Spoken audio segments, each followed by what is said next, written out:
अब हम स्टार्ट करते हैं 2020 बोर्ड एग्ज़ाम का, महाराष्ट्र बोर्ड का पॉलिटिकल साइंस का क्वेश्चन पेपर। हिस्ट्री का हम ऑलरेडी कवर कर चुके हैं। आज हमें करना है पॉलिटिकल साइंस का 2020 का बोर्ड एग्ज़ाम का क्वेश्चन पेपर का सलूशन। सबसे पहला फिलअप पूछा गया था, the essence of democracy is. The essence of democracy. सब देखो, दो तरीका है पेपर सॉल्व करने का। एक है कि सिर्फ आंसर रीड करके चले जाएं, और दूसरा है कि हर एक टॉपिक को समझें ताकि कुछ रटना ना पड़े। क्वेश्चन है, the essence of democracy is, answer है डिसेंट्रलाइजेशन ऑफ पावर। क्या है? Decentralisation of power. मतलब समझते हैं डेमोक्रेसी का मतलब क्या होता है। सबसे पहले वो समझते हैं। डेमोक्रेसी का मतलब होता है कि ऐसा देश, उस देश में ऐसा सिचुएशन है जहाँ पे अल्टीमेट पावर लोगों के हाथ में होता है। देखो, पहले का ज़माना ऐसा था। इस सारे आंसर्स को हम समझ समझ के करेंगे ताकि कुछ रटना ना पड़े। पहले के ज़माने में क्या था कि एक राजा था, एक किंग था। अब वो किंग अपने हिसाब से काम करता था, ठीक है। तो पूरी पावर किसके पास थी? सिर्फ इस किंग के पास थी। लेकिन इसके बाद ना एक नया तरीका आया गया बहुत सालों बाद, और वो तरीका कौन सा था? डेमोक्रेसी। डेमोक्रेसी में भी एक आदमी वहाँ बैठा रहेगा और वो सरकार को चलाएगा, वो देश को चलाएगा। लेकिन उस इंसान को वहाँ कौन बैठाएगा? देखो, यहाँ पे किंग में क्या था कि पहले एक राजा रहेगा, उसके बाद में उसका बेटा ही राजा बनेगा। मतलब क्या था कि परिवार के हिसाब से सब चल रहा था, लोगों के पास इतनी कोई पावर थी नहीं। पर डेमोक्रेसी में ऐसा नहीं होता है। डेमोक्रेसी में क्या होता है, पावर लोगों के पास होती है, ना कि किसी एक आदमी के पास। अब आपके मन में होगा कि हम थोड़ी जाके वहाँ पे कानून बना सकते हैं। भले ही हम कानून नहीं बना रहे, लेकिन जिसको, जो आदमी देश चला रहा है, उसको कौन सिलेक्ट करके भेजता है? हम ही भेजते हैं। अगर वो सही से नहीं चलाएगा तो हम उसे निकाल देंगे, पर पहले ऐसा नहीं था। तो पहली चीज़ तो क्या है कि डेमोक्रेसी में पावर किसके हाथ में होता है? डेमोक्रेसी में पावर होता है लोगों के हाथ में, ठीक है। इसे हम कहते हैं डेमोक्रेसी। डेमोक्रेसी मतलब पावर किसके हाथ में? लोगों के हाथ में। अब लोगों के हाथ में पावर कैसे है? कैसे हम अपना पावर यूज़ करते हैं? With the help of voting, ठीक है। तो एक डेमोक्रेटिक कंट्री में अल्टीमेट पावर लोगों के हाथ में होता है, ना कि उस इंसान के पास जो देश चला रहा है। क्योंकि पहले ज़माने में जब कोई किंग था, अगर वो सही से काम नहीं करेगा ना, तो भी कोई फ़र्क नहीं पड़ता है, वो अपना राज करता ही रहेगा। लेकिन आज ऐसा नहीं है। जो भी हेड है स्टेट का, हमारे सरकार का, अगर वो सही से काम नहीं करेगा तो लोगों के पास पूरा पावर है उसे चेंज करने का। तो डेमोक्रेसी मतलब ऐसा वो देश है जहाँ पे अल्टीमेट पावर किसके पास है? पीपल के पास, लोगों के पास। और लोगों के पास वो पावर कैसे है?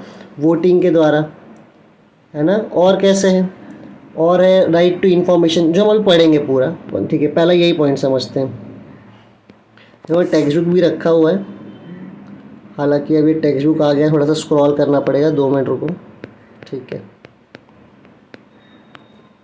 और हाँ, वीडियो की क्वालिटी ठीक रखने के लिए थोड़ा सा क्वालिटी बढ़ा लेना।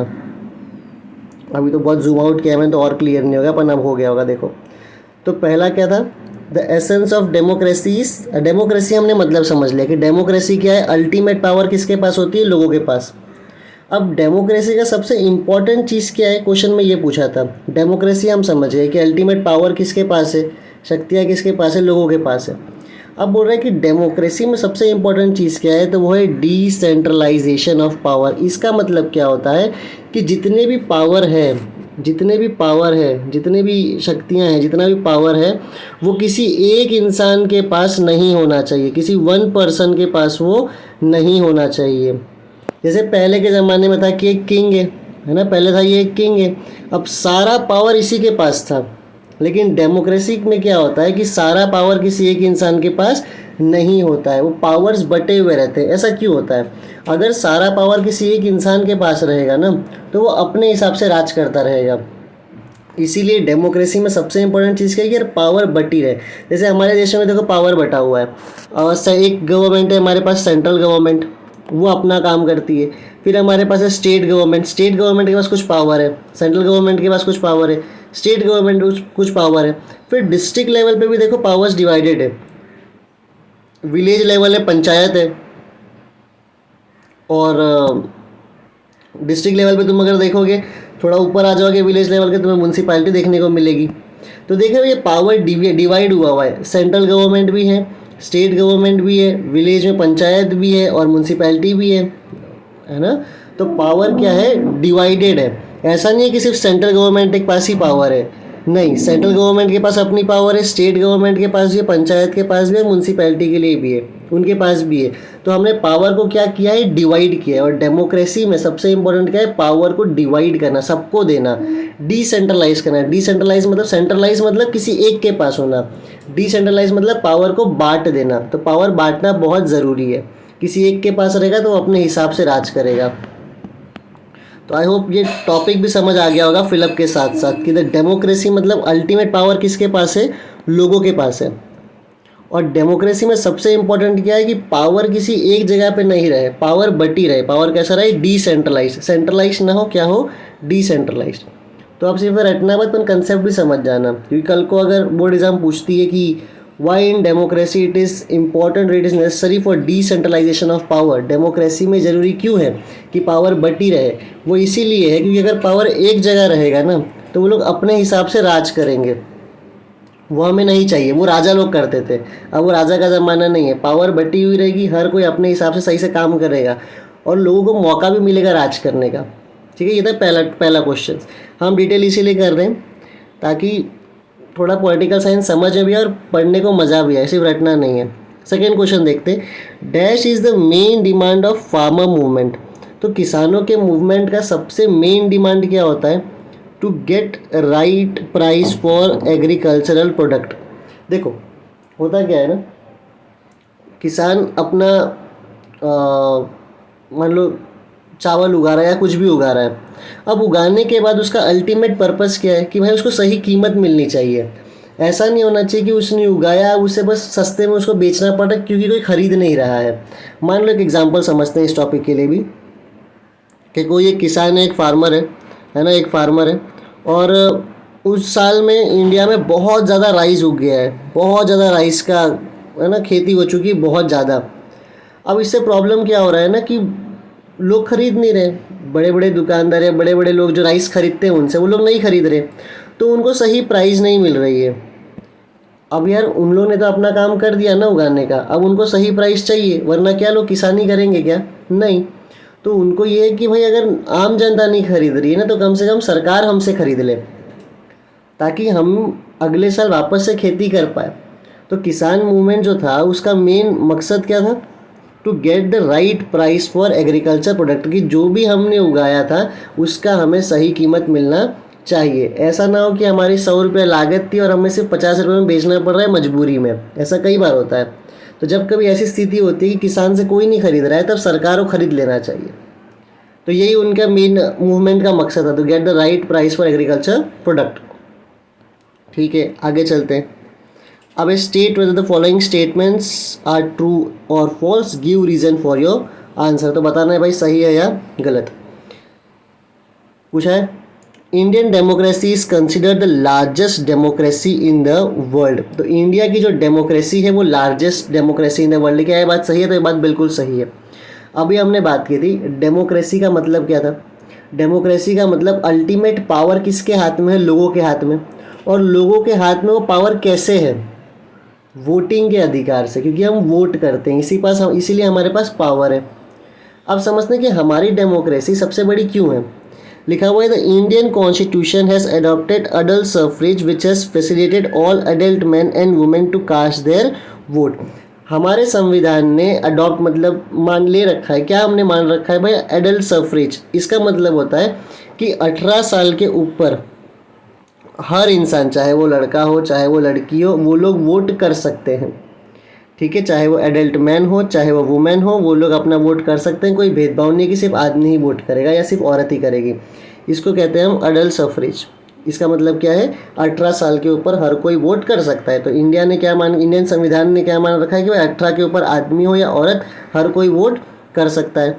सेकेंड देखते हैं, The age limit to vote was lowered to 18 years from 21 years, which gave opportunity to political participations to the young generation.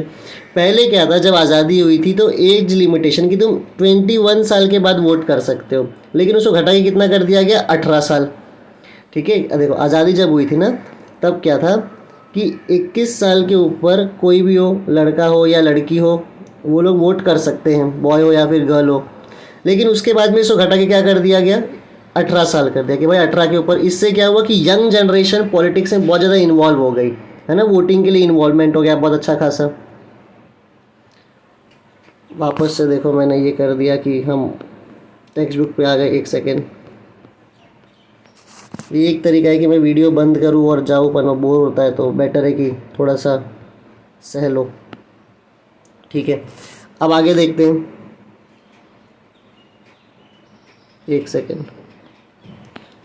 No other democratic country in the world has voters in such large numbers. दुनिया में कोई भी और democratic country जहाँ जहाँ democracy है, इतने ज़्यादा लोग वोट करने के लिए नहीं है वहाँ पे। एक तो हमारा पॉपुलेशन भी ज़्यादा है, प्लस हमने 21 साल की एज को कम करके कितना कर दिया, 18 साल कर दिया। तो no other democratic country in the world has voter in such a large number. तो हमारे पास सबसे ज़्यादा वोटर भी हैं, है ना। Hence Indian democracy is the largest democracy in the world. इसीलिए जो इंडियन डेमोक्रेसी है वो दुनिया की सबसे बड़ी डेमोक्रेसी है। क्यों है, एक बार अगर किसी को ऐसी दिक्कत आ रही हो कि नहीं समझ आया हो, समझ लेते हैं। देखो, सबसे पहले तो हमने एडल्ट सफरेज को मान रखा है, मतलब 18 साल के ऊपर हर कोई वोट करेगा, पहला रीज़न। सेकेंड रीज़न, हर कोई मतलब लड़का भी और लड़की भी। सेकेंड रीज़न, पहले हमने 21 साल एज लिमिट रखा था, अब कितना कर दिया है, 18 साल।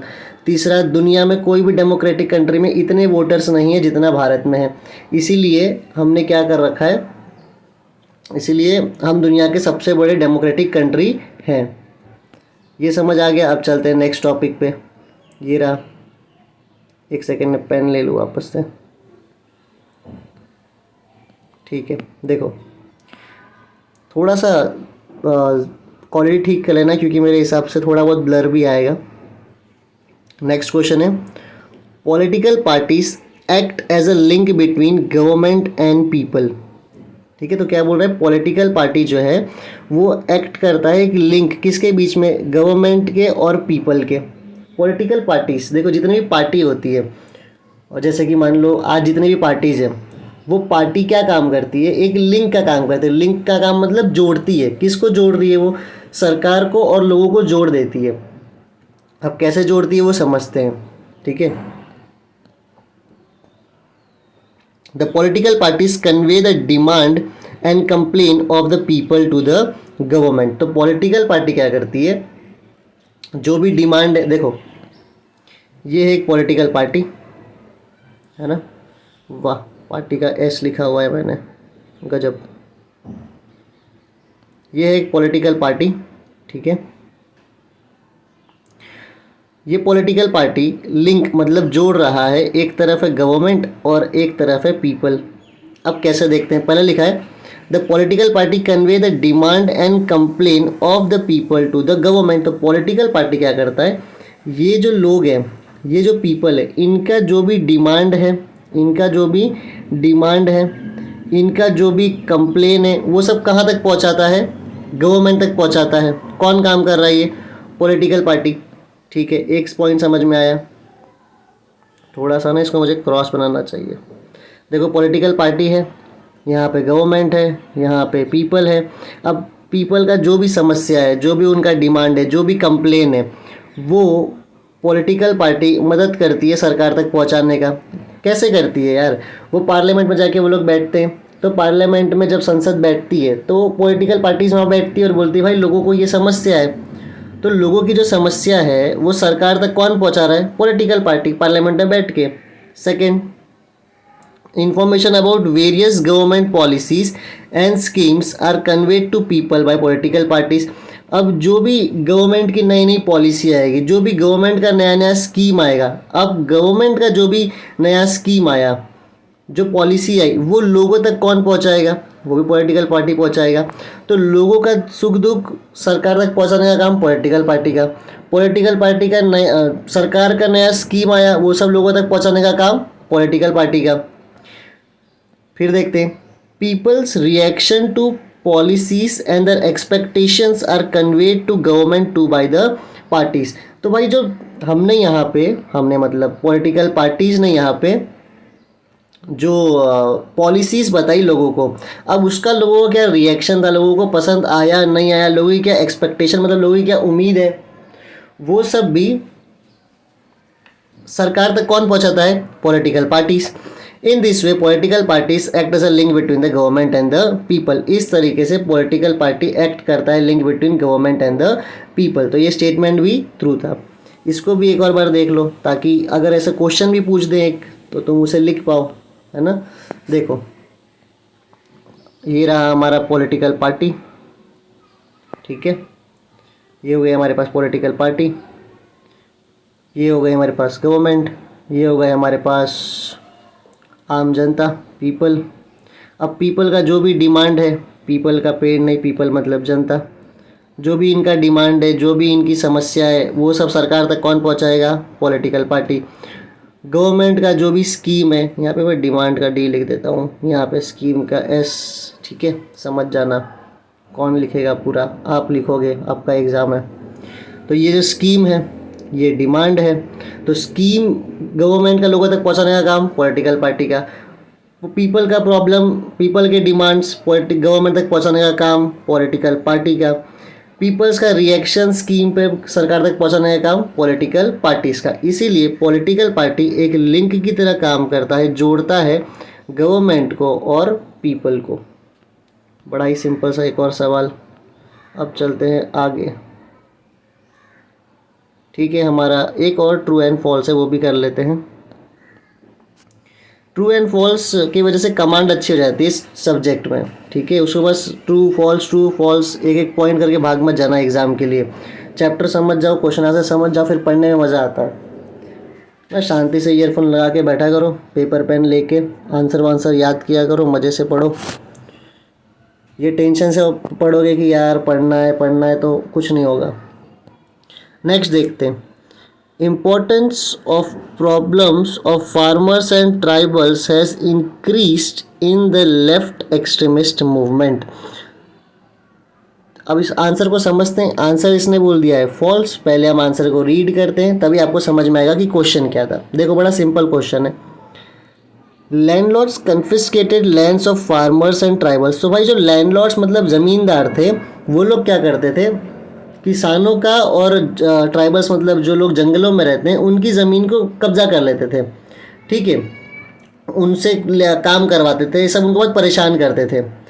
अब नक्सलाइट मूवमेंट, अब जब किसान और जंगलों में रहने वाले लोग अपने ज़मींदार से कंटाल गए तो वो लोग ने एक मुहिम शुरू की, एक मूवमेंट शुरू की। उस मूवमेंट को हम कहते हैं नक्सलाइट मूवमेंट। क्या कहते हैं?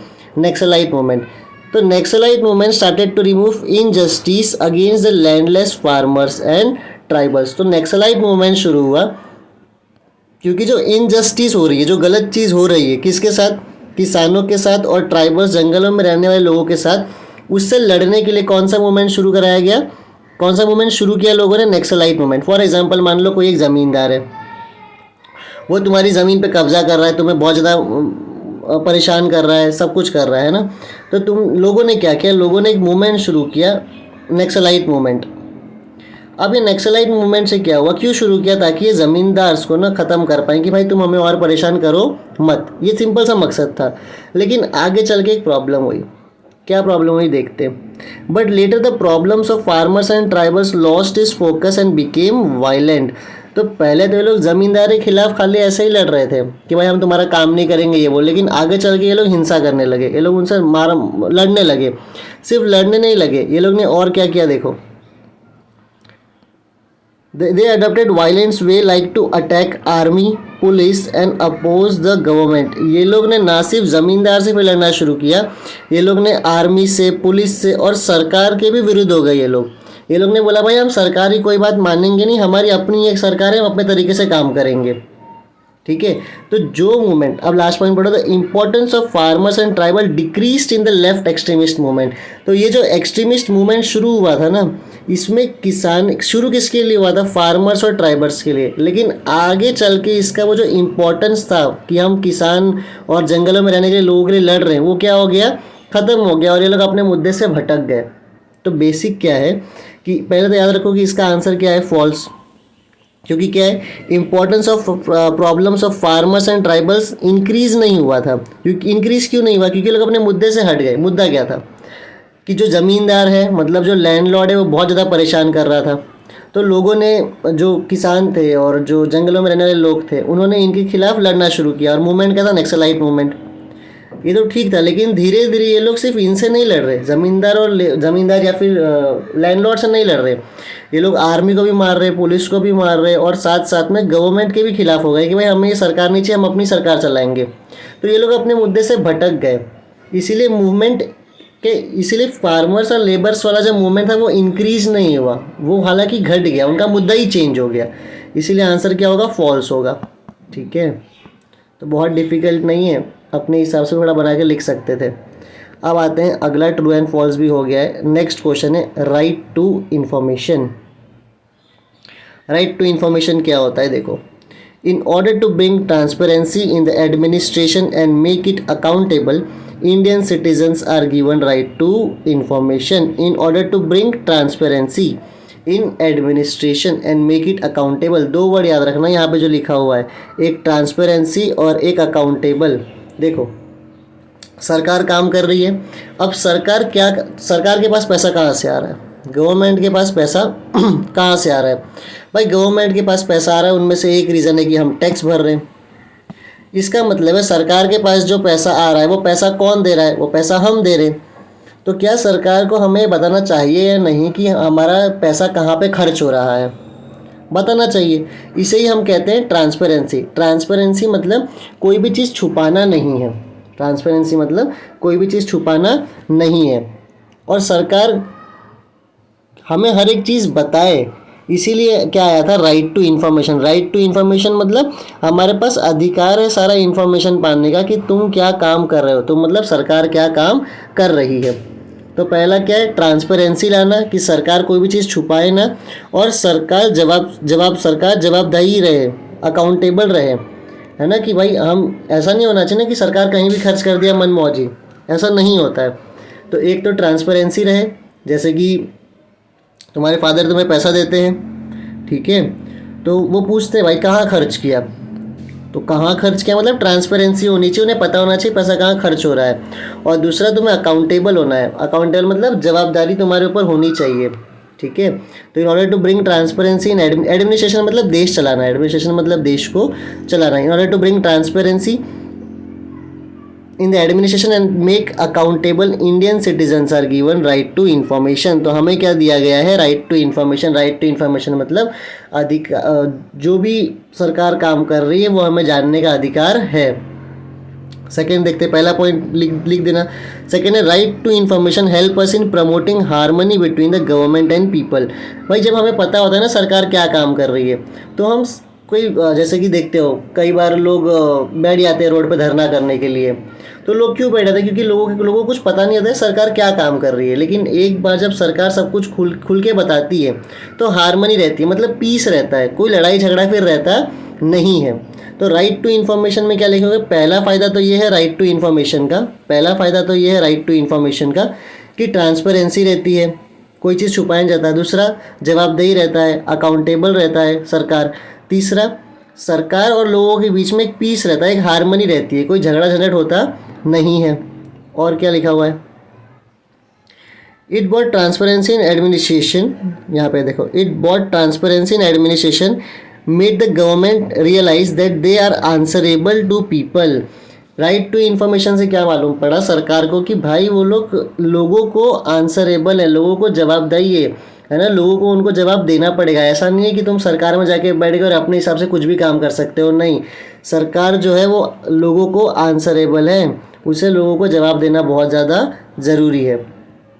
It has help to reduce the element of secrecy. Secrecy मतलब कोई चीज़ तुम सीक्रेट नहीं रख सकते अब, है ना। हाँ, बहुत इंपॉर्टेंट कोई चीज़ है कि सरकार देश की सुरक्षा को लेकर कोई मुद्दा है तो वो सीक्रेट रखते हैं, लेकिन उसके अलावा सब कुछ सरकार सीक्रेट नहीं रख सकती। तो it has help to, right to information की वजह से क्या हुआ है, reduce the element of secrecy, कि भाई सरकार अब बहुत कुछ छुपा के चीज़ नहीं रख सकती। While surrounded the function of the government, it made the undertakings of the government open and transparent. अब इससे क्या हुआ है, सरकार ओपन हो चुकी है और ट्रांसपेरेंट हो चुकी है। कुल मिला के बात यह है राइट टू इन्फॉर्मेशन से क्या क्या आंसर तुम लिख सकते हो। कुछ पॉइंट जो तुम्हें याद रखना है राइट टू इन्फॉर्मेशन में, सबसे पहले तो कि ट्रांसपेरेंसी बढ़ती है, मतलब कोई चीज़ छुपा नहीं सकते। सेकंड, जवाबदेही बढ़ता है, आंसरेबल होना पड़ता है, अकाउंटेबल होना पड़ता है। तीसरा, लोगों में और सरकार के बीच में एक हार्मनी बनी रहती है। पांचवा, सरकार को भी समझ आता है कि भाई हम आंसरेबल है लोगों को, हम अपने मर्जी से काम कर सकते नहीं है। तो इसी को हम क्या कहते हैं, right to information. Right to information मतलब लोगों के पास अधिकार है, सरकार कहाँ पे क्या काम कर रही है, कितना खर्च कर रही है, ये सब जानना लोगों के पास अधिकार है। ठीक है, वर्ड्स कौन से याद रखोगे, हालांकि याद आंसर थोड़ा बहुत याद तो करना ही पड़ता है, लेकिन कौन से इंपॉर्टेंट वर्ड जो तुम्हारे पता होना चाहिए।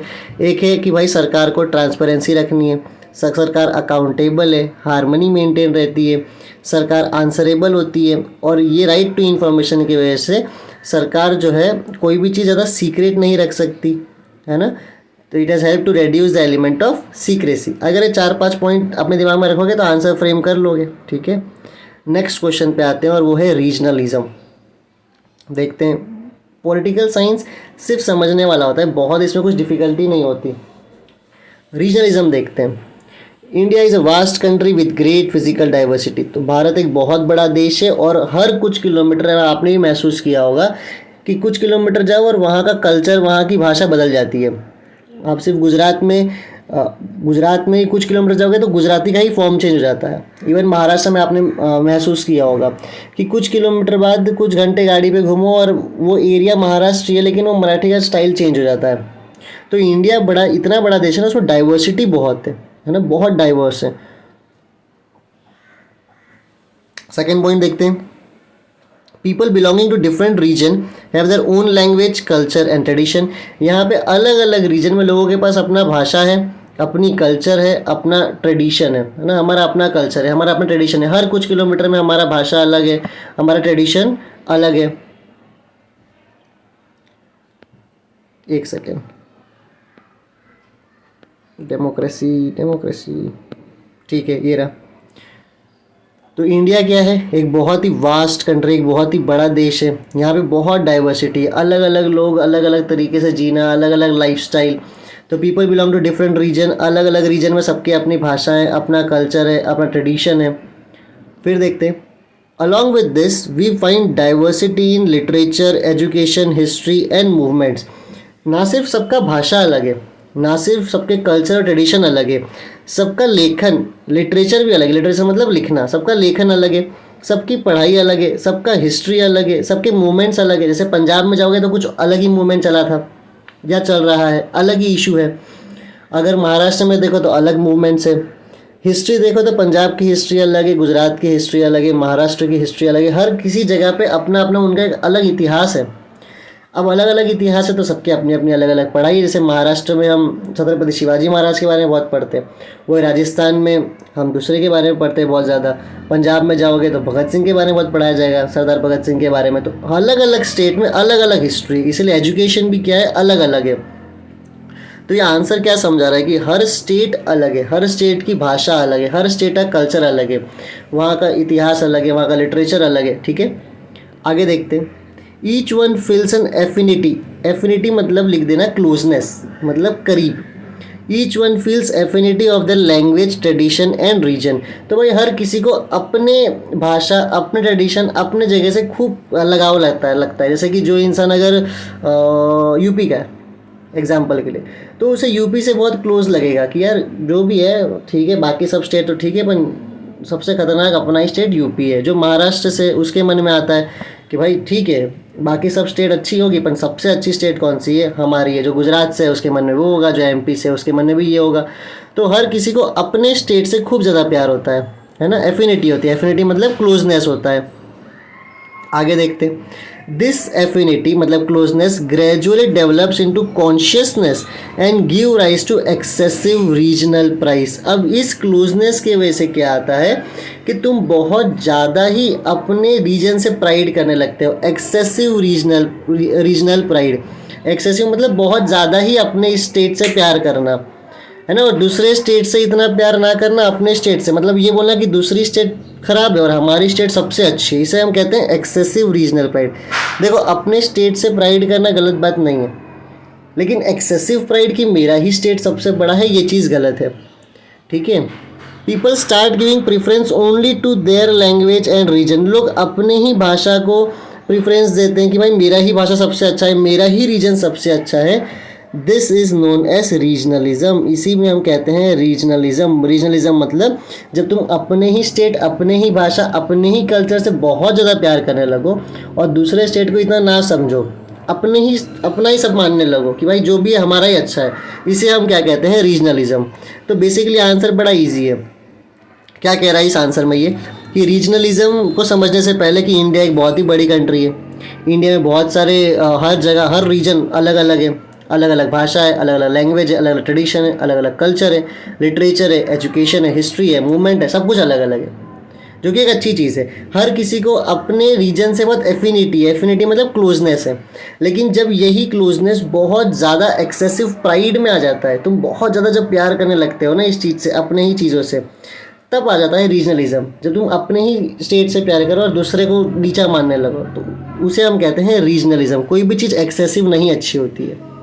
This affinity gradually develops into consciousness and gives rise to excessive regional pride। अब देखो कई बच्चे ना यहाँ कॉन्शियसनेस में फंस जाएंगे कि सर कॉन्शियसनेस क्या है। देखो इतने डिफिकल्ट वर्ड अगर तुम्हें लग रहे हैं कि नहीं समझना है तो लिख दो, this affinity gradually develops and give rise to excessive regional pride. एक एक पॉइंट को लेके बैठ मत जाओ कि यार हम तो इसमें फंस गए, है ना। पढ़ाई को अपने एंजॉय करो, एक आंसर फ्रेम करो, समझने के बाद पढ़ोगे तो मज़ा आता है। और कुछ पॉइंट्स अगर फंस जाते हो तो उसे ट्राई करो कि यार अपना दिमाग लगा के चलो ये इतना डिफिकल्ट है, मैं पेपर तक शायद सस्टेन ना कर पाऊँ मैं इस वर्ड को, तो मैं इसे हटा देता हूँ। अगर कर ले रहे हो तो वेल एंड गुड, नहीं कर पा रहे हो तो उसे साइड कर दो, पर आंसर अच्छा लिखो। ठीक है, तो इसे हम कहते हैं रीजनलिज्म, जब तुम अपने जगह से बहुत प्यार करो और दूसरे जगह से ना करो। तो आगे चलते हैं। नेक्स्ट है national parties in India. Next क्या है, नेशनल पार्टीज़ इन इंडिया। तो देखो अभी तो जो पार्टीज़ के हम नाम पढ़ेंगे ना, तो कुछ पार्टीज़ अब नेशनल पार्टी नहीं है, पर ठीक है हम अपडेटेड वर्जन पे नहीं जाएंगे, जो टेक्स्ट बुक में उस हिसाब से ही पढ़ो। क्या पता बोर्ड एग्जाम को वही चाहिए हो जो टेक्स्ट बुक में हो, तो जो लिखा हुआ है बता देता हूँ। अभी शायद नहीं, अब चेंज हो चुके हैं कुछ पार्टीज़, पर ठीक है पढ़ लो। नेशनल पार्टीज़ इन इंडिया कौन सी है, एक है बीजेपी भारतीय जनता पार्टी, दूसरा है इंडियन नेशनल कांग्रेस, तीसरा है बहुजन समाज पार्टी और चौथा है नेशनलिस्ट कांग्रेस पार्टी। 4 पार्टी के नाम याद कर लो। और साथ साथ में जब पढ़ रहे हो नेशनल पार्टीज इन इंडिया, जब बोर्ड एग्जाम 2020 में पूछ सकती है नेशनल पार्टी इन इंडिया, तो यही पूछ सकती है स्टेट पार्टी इन इंडिया या फिर रीजनल पार्टी इन इंडिया। फिर यही पूछ सकती है कि महाराष्ट्र के रीजनल पार्टी के नाम बताओ। तो जब ये पढ़ रहे हो टेक्स्ट बुक खोल के रखो, तीनों टॉपिक कवर कर लो, 10 मिनट एक्स्ट्रा लगेगा पर टॉपिक रेडी हो जाएगा। तो नेशनल पार्टी इन इंडिया में Bahujan Samaj party, Bharatiya Janata party, Indian national Congress, nationalist Congress party. अब आते हैं democratic value. Democratic values, democracy मतलब ऐसा देश जहाँ पे पावर किसके पास है, लोगों के पास। कैसे है, with the help of voting. Democratic value मतलब देखो कि एक डेमोक्रेटिक देश में क्या क्या वैल्यूज़ होते हैं, है ना, क्या क्या चीज़ होती है एक डेमोक्रेटिक देश में। सबसे पहले चीज़ होती है सेक्युलरिज्म। सेक्युलर का मतलब क्या होता है कि जो स्टेट है, मतलब जो गवर्नमेंट है ना, गवर्नमेंट न्यूट्रल रहेगी। गवर्नमेंट न्यूट्रल रहेगी, किस में न्यूट्रल रहेगी समझाऊंगा, समझो पहले। गवर्नमेंट न्यूट्रल रहेगी और वो हर रिलीजन को इक्वल ट्रीट करेगी। इसका मतलब ये होता है कि सरकार का अपना कोई भी धर्म नहीं होता, उनका अपना कोई रिलीजन नहीं है, वो अपने में न्यूट्रल होते हैं, लेकिन उसके देश में जितने भी रिलीजन है उन सबको कैसा ट्रीट करेगी, इक्वल ट्रीट करेगी। भाई तुम सब समान हो, है ना। जैसे कि मान लो तुम्हारी खुद की सरकार है, तो तुम ये नहीं बोलोगे कि मैं हिंदू हूँ या मैं मुस्लिम हूँ, मैं सिख हूँ, मैं कोई हूँ, नहीं। तुम्हारे लिए तुम सबके लिए न्यूट्रल हो, तुम्हारे लिए कोई तुम्हारा खुद का धर्म नहीं है, लेकिन तुम अपने राज्य में, अपने स्टेट में, अपने देश में हर किसी को, हर धर्म को इक्वली ट्रीट करोगे। इसे हम कहते हैं सेक्युलर। Second, equality. इक्वालिटी मतलब इक्वल, है ना, आदमी औरत का इक्वल रखना है, गरीब अमीर को इक्वल रखना है, तो ये तो शायद बताने की ज़रूरत नहीं हो, याद रख लेना इक्वालिटी। तीसरा है सोशल जस्टिस। सोशल जस्टिस मतलब किसी के साथ भी भेदभाव नहीं होना चाहिए, है ना। कैसे, किसी के रंग रूप, तुमने पढ़ा होगा टेक्स्ट बुक में, रिलीजन, रेस, कास्ट, सेक्स और place of birth. Religion, race, caste, sex, place of birth, इनके बेस पे, भाई किसी के धर्म के बेस पे, रिलीजन मतलब धर्म, रेस मतलब रंग काला या गोरा के बेस पे, फिर कास्ट की भाई मैं ऊपर कास्ट हूँ वो नीचे कास्ट का है, फिर सेक्स मतलब लड़का और लड़की, और प्लेस ऑफ बर्थ मतलब तुम कहाँ कौन से स्टेट में पैदा हुए हो। इन सब के बेस पे कोई भेदभाव तुम्हारे पे होना नहीं चाहिए, इसे हम कहते हैं social justice. Religion, race, caste, sex, place of birth. कभी कॉन्स्टिट्यूशन पढ़ोगे तो उसमें आर्टिकल 15 में भी यही चीज़ लिखी हुई मिलेगी। नेक्स्ट है फ्रीडम। फ्रीडम तो होना ही चाहिए, है ना, तुम्हारे पास फ्रीडम होना चाहिए, तुम जो चाहो कर सकते हो, तुम्हारे ऊपर कोई ऐसा, अगर संविधान पढ़ोगे जब तो आर्टिकल 19 में फ्रीडम के बारे में बहुत कुछ देखने को मिलता है। ठीक है, तो फ्रीडम तो होना ही चाहिए किसी भी देश में। तो क्या क्या होता है सेक्युलर? सेक्युलर मतलब किस सरकार का कोई अपना एक रिलीजन नहीं है, वो न्यूट्रल है, लेकिन वो बाकी सारे रिलीजन को इक्वल ट्रीट करेगा। अच्छा, ऐसा क्यों होता है? वो ऐसे इसीलिए ऐसा रखा गया है सेक्युलर भारत में, ताकि ऐसा ना हो कि कोई एक सरकार आए और वो अपने ही धर्म से प्यार करे और बाकी लोगों से ना करे। तो सरकार खुद न्यूट्रल रहता है और बाकी सबको कैसे ट्रीट करता है? इक्वल। सेकेंड, इक्वालिटी रखना है। तीसरा है सोशल जस्टिस, मतलब किसी के साथ भी भेदभाव नहीं करना है, डिस्क्रिमिनेशन नहीं करना है। और चौथा है फ्रीडम। ठीक है, अब नेक्स्ट पे आते हैं। बस अब लास्ट 2 क्वेश्चन है, थोड़ा सा ब्लर है पर सुन लो क्या लिखा हुआ है। What is code of conduct? What is code of conduct? So after the announcement of elections till the declaration of results, election commission enforces code of conduct. तो ये जो कोड ऑफ कंडक्ट है, कोड ऑफ कंडक्ट जो है, ये कौन announce करता है? ये अनाउंस करता है इलेक्शन कमीशन। कौन अनाउंस करता है? Election commission. और इलेक्शन कमीशन किस टाइम पीरियड में ये होता है? इलेक्शन के डिक्लेरेशन की, इलेक्शन के डेट के डिक्लेरेशन के बाद से लेके रिजल्ट तक। मान लो इलेक्शन का डेट आया है कि भाई ये तारीख से इलेक्शन है, तो तब से लेके जब तक रिजल्ट आएगा तब तक क्या इलेक्शन कमीशन ने बता रखा है? Code of conduct. क्या बता रखा है? Code of conduct. अब कोड ऑफ कंडक्ट का मतलब क्या होता है? पहले तो ये समझ गए कि कौन बताता है code of conduct? Election commission. कब से कब? After the announcement of election. तो इलेक्शन के अनाउंसमेंट से लेके जब तक रिजल्ट ना आ जाए तब तक क्या फॉलो करना है? Code of conduct. और एक कोड ऑफ कंडक्ट कौन बताता है? Election commission. ठीक है, अब कोड ऑफ कंडक्ट होता क्या है? Code of conduct is a set of guidelines to be followed by the government, political parties, candidates and voters. तो कोड ऑफ कंडक्ट एक ऐसा गाइडलाइन है, एक ऐसे रूल रेगुलेशन है जो सरकार को भी फॉलो करना है, पॉलिटिकल पार्टी के लोगों को भी फॉलो करना है, और हम जैसे वोटर्स को भी फॉलो करना है। तो कोड ऑफ कंडक्ट फटाफट एक बार याद ही कर लो इसको अभी की अभी। कोड ऑफ कंडक्ट सबसे पहले तो कोड ऑफ कंडक्ट कौन रिलीज़ करता है? इलेक्शन कमीशन, है ना। कब रिलीज़ करता है? अनाउंस, जब इलेक्शन का अनाउंसमेंट करता है तब से लेकर कब तक चलेगा वो? जब तक इलेक्शन का रिजल्ट ना आ जाए। उसके बाद में कोड ऑफ कंडक्ट जो है वो कौन कौन फॉलो करने वाला है? गवर्नमेंट भी फॉलो करने वाली है, साथ साथ में पॉलिटिकल पार्टी के कैंडिडेट्स जो लोग इलेक्शन के लिए खड़े हैं वो भी फॉलो करेंगे, और वोटर्स भी फॉलो करेंगे उस गाइडलाइन को, उस रूल्स को। क्या होता है वो guideline? Code of conducted is adopted to control malpractices during election. तो इलेक्शन माल प्रैक्टिस मतलब गलत काम। तो कोई भी गलत काम इलेक्शन के टाइम पे ना हो, उसको बचाने के लिए, कंट्रोल करने के लिए जो इलेक्शन कमीशन है वो क्या लाती है? Code of conduct. Code of conduct को समझ सकते हैं जैसे कि स्कूल में एक गाइडलाइन होता है, कोड ऑफ कंडक्ट होता है कि टीचर्स आएंगे तो तुम्हें खड़े हो जाना है, फिर गुड मॉर्निंग बोलना है, घंटा ला रहा है तो भी खड़ा होना पड़ता है तुम्हें। तो वो सब क्या है? फिर क्लास में तुम्हें एंटर करना है तो मे आई कम इन, वो एक रिक्वेस्ट करना है, तुम्हें भले ही कितना भी घंटा ला रहा हो लेकिन तुम्हें करना पड़ता है ना। तो वो क्या हो गया? स्कूल का कोड ऑफ कंडक्ट। वैसे स्कूल ऑफ कंडक्ट कौन लाता है? कोड ऑफ कंडक्ट कौन लाता है? Election commission. ये सेट ऑफ गाइडलाइन होते हैं, रूल होते हैं जो गवर्नमेंट को भी फॉलो करना है, पॉलिटिकल पार्टी को भी करना है और वोटर्स को भी करना है। क्यों? ताकि कोई गलत काम ना हो, कोई माल प्रैक्टिस ना हो। ठीक है, इसके बाद देखते हैं। Its main purpose is to ensure that ruling party at the center and the state government do not misuse their position of advantage to gain an unfair edge.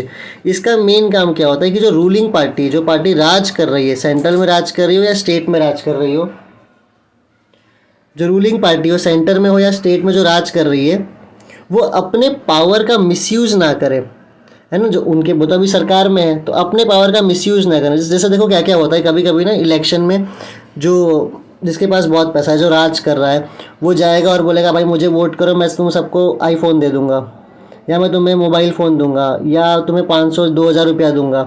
तो ये सब गलत काम होता है, ये सब मिसयूज़ है, ये सब होना नहीं चाहिए। तो इसीलिए क्या आता है, कोड ऑफ कंडक्ट। तो कोड ऑफ कंडक्ट कौन लाता है, इलेक्शन कमीशन। कब लाता है, इलेक्शन के अनाउंसमेंट से लेकर कब तक चलेगा वो, जब तक इलेक्शन का रिजल्ट ना आ जाए। कौन कौन फॉलो करने वाला है, गवर्नमेंट, पॉलिटिकल पार्टी और वोटर्स। क्या बचाने के लिए, माल प्रैक्टिस, स्पेशली किसके लिए, वो पार्टी के लिए जो पार्टी रूल कर रहा है, अपने वो पावर का, अपने पोजीशन का मिसयूज़ ना कर ले, लोगों को कुछ ऐसा ना बोल दे कि भाई लोग उसको जाके वोट दे दें, कुछ गलत भाषण ना दे दे। इन सब चीज़ को बचाने के लिए इलेक्शन कमीशन क्या लाता है, कोड ऑफ कंडक्ट। अब आ गए हम लास्ट सवाल, for which reforms were the women's movement in the pre-independence period fighting. In pre-independence period, women's movements were working for followings. तो इंडिपेंडेंस के पहले जो औरतें थीं वो किन चीज़ों के लिए लड़ रही थी। सबसे पहले एलिमिनेटिंग इनजस्टिस अगेंस्ट वुमेन्स। तो जो औरतों के खिलाफ इनजस्टिस है उसको पहले तो ख़त्म कर दो। इनजस्टिस मतलब कि जो उनके साथ तुम इक्वालिटी, एक सही तरीके से, जैसे कि मान लो अगर एक आदमी काम कर रहा है, एक औरत काम कर रही है, सेम काम कर रहे हैं पर उनको पगार सेम नहीं मिलता है, तो ये भी क्या हो गया है, इनजस्टिस। तो इस चीज़ को ख़त्म करो। Second, to put an end to the exploitation of women and help them lead a respectful and dignified life. तो to put an end on exploitation of women, तो जो वुमेन को तुम एक्सप्लॉइट कर रहे हो, है ना, जो उसका तुम खाली इस्तेमाल कर रहे हो, उस चीज़ का अंत किया जाए और वुमेन भी अपनी ज़िंदगी रिस्पेक्टफुल और डिग्निफाइड, मतलब एक इज़्ज़तदार जीवन औरत भी जी पाए, इनके लिए वो लड़ रही थी। तीसरा, वो किसके लिए लड़ रही थी, they should be able to participate actively in social life. तो भाई औरतों को भी सोशल जीवन में पार्टिसिपेट करने मिलना चाहिए, इनके लिए वो लड़ रही थी। अभी तो खैर बहुत अच्छा हो गया है, पर पहले ऐसा नहीं था। तो पहले वो लड़ रहे थे कि भाई सामाजिक जीवन में हमें भी अधिकार है हमारी बात रखने का, हम भी घर के बाहर आ सकते हैं, हम भी जॉब पे जा सकते हैं, तो पार्टिसिपेट उन्हें भी करना था, इसलिए वो लड़ रहे थे। लास्ट में, to end the practice like child marriage, है ना, कि भाई चाइल्ड मैरिज मत कराओ, कि लड़की की एज बहुत कम है और तुमने शादी करा दी, तो चाइल्ड मैरिज मत कराओ, इसीलिए वो इस टॉपिक के लिए वो लोग लड़ रहे थे।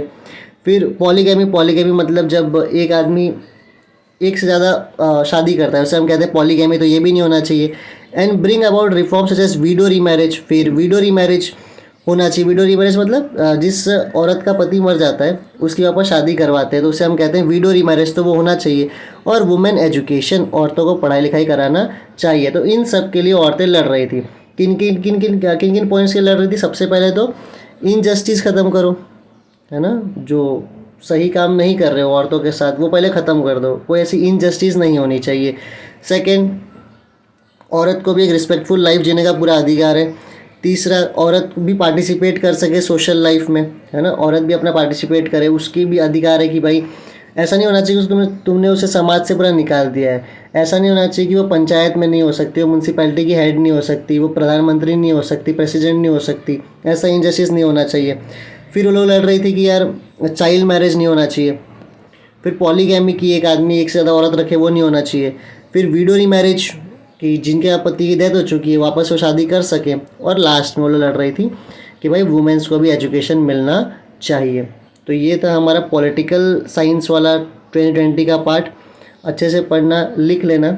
इसके बाद आगे ज्योग्राफी करेंगे और फिर वापस से हिस्ट्री, पॉलिटिकल साइंस और ज्योग्राफी करेंगे।